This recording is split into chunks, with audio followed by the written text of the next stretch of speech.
Hello. This is Dorian. Have you ever experienced something strange while taking public transportation? Allow me to share an urban legend about a late-night bus ride. November 14, 1995, the night is unusually cold and uncomfortably quiet. At the Yunmingyun Transportation Terminal, the last bus of the night, Bus 375, departs for the Fragrant Hill Station.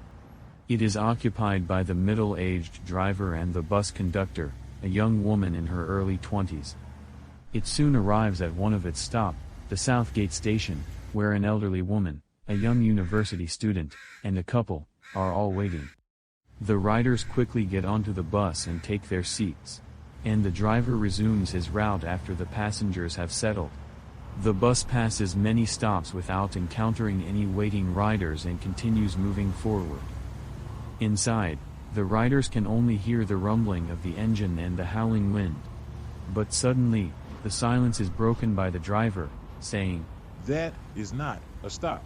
The passengers look out the windows and vaguely notice two dark figures in the distance, waving at the bus. The young bus conductor says to the driver, "Let them on. It's late and really cold outside. This is the last bus for tonight. If they miss it, they could be stranded here." The driver agrees reluctantly. He slowly pulls over and reaches a gradual stop, then opens the door and immediately starts scolding the two waiting riders. "You two are very lucky I pulled over." There is no response from the two figures as they step onto the bus. Everyone is instantly shocked by how unusually tall they are. Their heads are almost touching the ceiling of the bus. Both are wearing very long black coats that nearly reach the floor, covering their entire body. Their faces, unlike their coats, are extremely pale, almost paper-like. As they move down the aisle, the riders realize there is a third person between them. He is dressed in white and appears drunk, with his hair obscuring his face. He is being led towards the back of the bus by the two men. The driver mumbles, "Idiots," as he closes the doors and resumes the route. The other passengers care very little about this odd incident as they only see it as a nuisance. Except the elderly woman, who glances at the new rider secretly over and over. The bus continues to proceed forward with the couple eventually leaving it. Unexpectedly, a strong gust of wind blasts into the bus from a window near where the three new riders are sitting. The elderly woman instinctively turns her sight towards their direction. She immediately notices something strange about the passengers dressed in black. She starts to scream frantically at the young student sitting near her. She accuses him of being a thief and having stolen her money. She orders the bus driver and the conductor to drive them to the nearest police station. The elderly woman wants them to be her witnesses while she reports the crime to the authority. The student is confused but insists he is innocent. However, the elderly woman grows more aggressive and agitated. She grabs the young student and pushes him towards the front of the bus. The conductor repeatedly asks her to calm down, but the elderly woman refuses. Fed up by the old woman's behavior, the bus driver orders her to sit down or she will be kicked off the bus. She refuses, and continues to demand the driver and the conductor to go to the police station with her. Finally, the driver pulls over and orders the woman to get off. Meanwhile, she remains adamant that they all go to the police station. She clings to the young student with all her strength and refuses to let go. The young man struggles to free himself and eventually they are both thrown off the vehicle. The bus begins to pull away, as the elderly woman continues to yell at the driver and the conductor as it slowly disappears into the darkness. The young student is furious and starts yelling at the old woman. "Have you lost your mind, or are you just too freaking old?" The elderly woman doesn't respond, but she is now completely calm and has a worried look on her face. She apologizes for having acted so strangely, because she panicked and didn't know what else to do.